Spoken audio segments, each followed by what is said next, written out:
जहां ज्ञान है वहीं पूर्णता है, वही पूर्णिमा है। आज हम गुरु पूर्णिमा भी मनाते हैं और आज के ही दिन भगवान बुद्ध ने बुद्धत्व की प्राप्ति के बाद अपना पहला ज्ञान संसार को दिया था।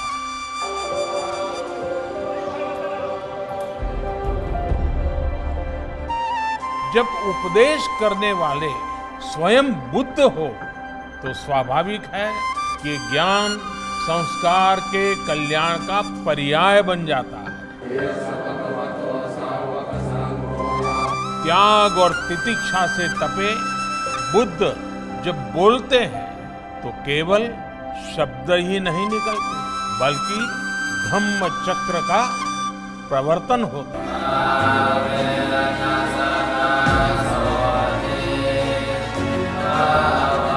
भगवान बुद्ध ने हमें जीवन के लिए अष्टांग सूत्र 8 मंत्र दिए।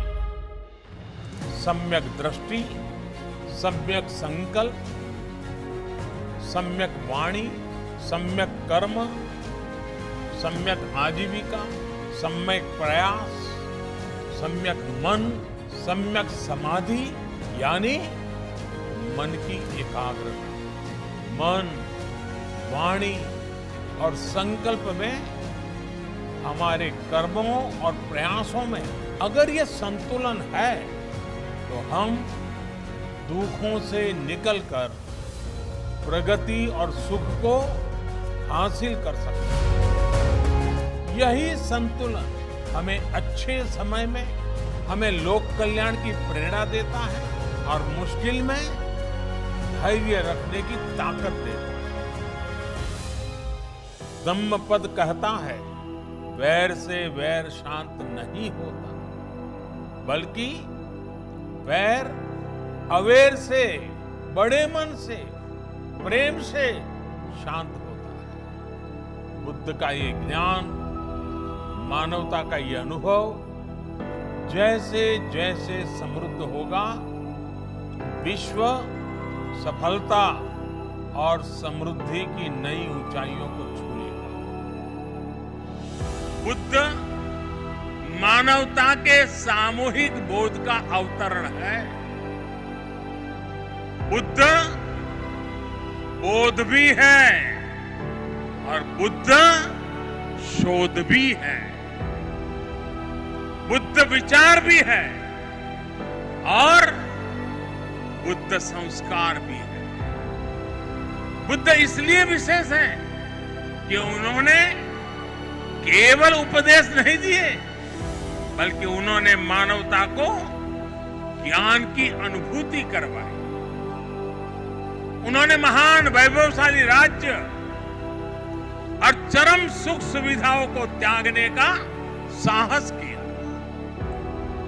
निश्चित रूप से उनका जन्म किसी साधारण बालक के रूप में नहीं हुआ था, लेकिन उन्होंने हमें यह एहसास करवाया कि प्राप्ति से भी ज्यादा महत्व त्याग का होता है। त्याग से ही प्राप्ति पूर्ण होती है। इसलिए वो जंगलों में विचरे, उन्होंने तप किया, शोध किया।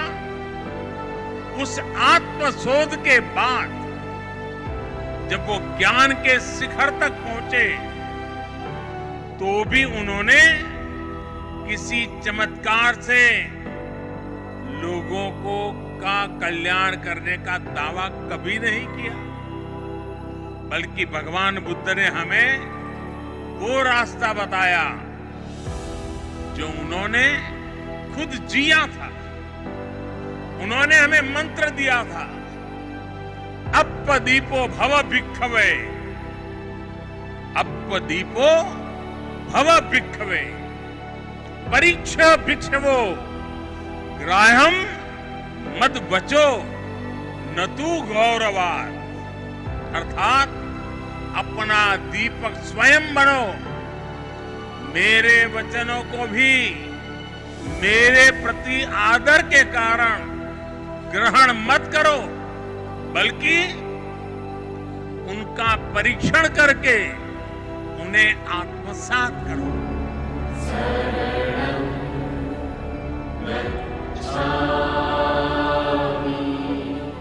भगवान बुद्ध का कथन है, सुप्प बुद्धम प्रपज्जन्ति सदा गौतम सावका एसम दिवाचरतो च भावनाए रतो मनो। अर्थात जो हमेशा मैत्री भावना में, सद्भावना में लगे रहते हैं, गौतम के वे अनुयायी हमेशा जागृत रहते हैं। यानी वही बुद्ध के वास्तविक अनुयायी हैं। इसी भाव को लेकर आज हमें पूरी मानवता के लिए काम करना है। इसी भाव को लेकर हमें संसार में मैत्री भाव को मजबूत करना है। भगवान बुद्ध के प्रति जिस तरह का भाव और भक्ति